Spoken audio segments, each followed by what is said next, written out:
Hello everyone, my name is Swati Shalika and in this video I will tell you about biological containment. So let's start. What is biological containment? Biological containment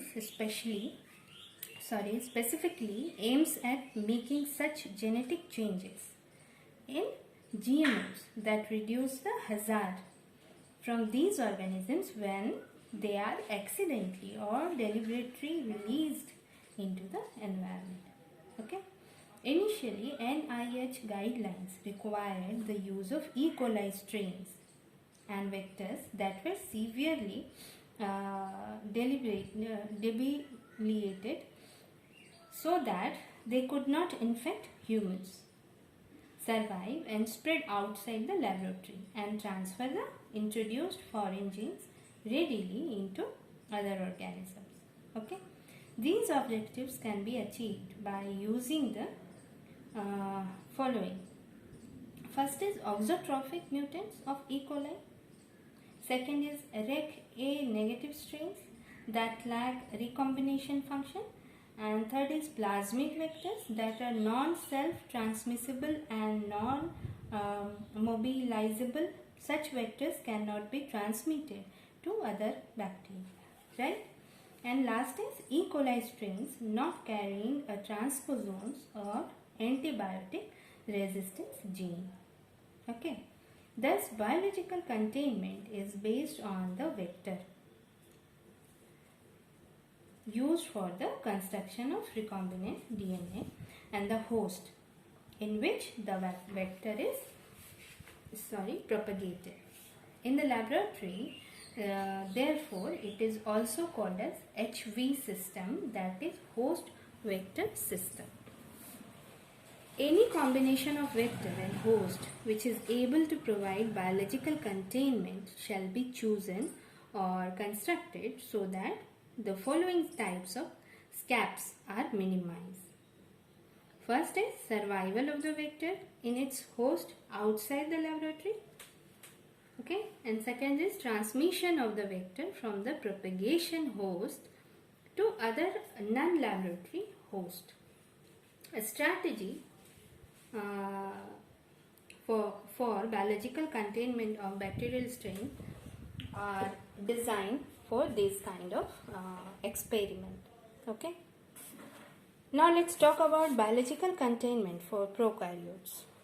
The host vector system for prokaryotes are grouped into the following two groups. First is host vector 1 system, which is also called as HV1, and second is host vector 2 system, also called as HV2.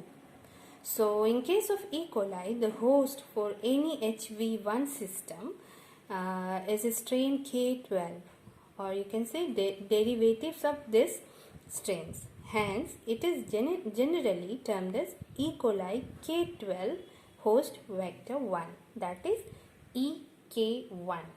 I repeat, E. coli K12 host vector 1 system, or you can say it as EK1 system. The vectors under this system include non-conjugative plasmids or derivatives thereof and variants of bacteriophages. The E. coli K12 host shall not contain conjugation proficient plasmids, whether autonomous or integrated or generalized transducing phases.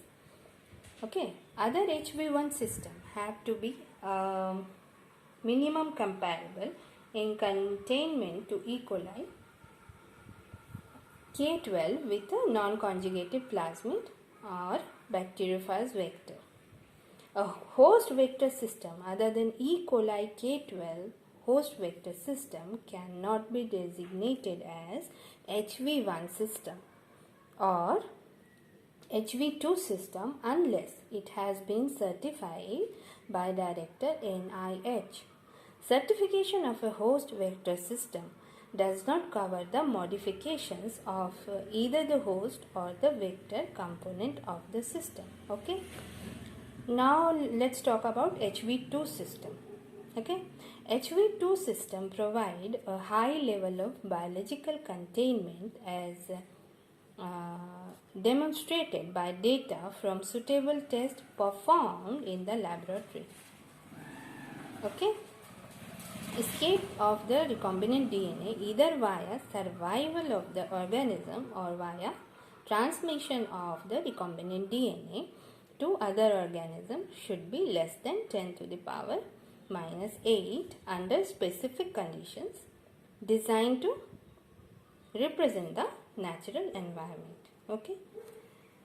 So now let's talk about biological containment for plants. Okay. In case of plants, biological containment procedure aim at minimizing the risk of dispersal of pollen and seeds of the plant. Biological containment procedures aims at minimizing the risk of dispersal of pollen and seeds of the plants and of dissemination and establishment of plant associated microorganisms and insects. Okay.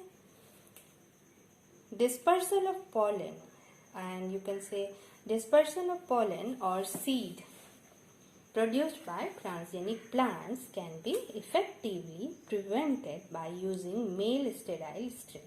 Okay, and effective dissemination of plant associated microorganisms beyond the greenhouse can be prevented by using such microorganisms that have been genetically disabled to survive in nature and whose natural mode of transmission requires injury to the host.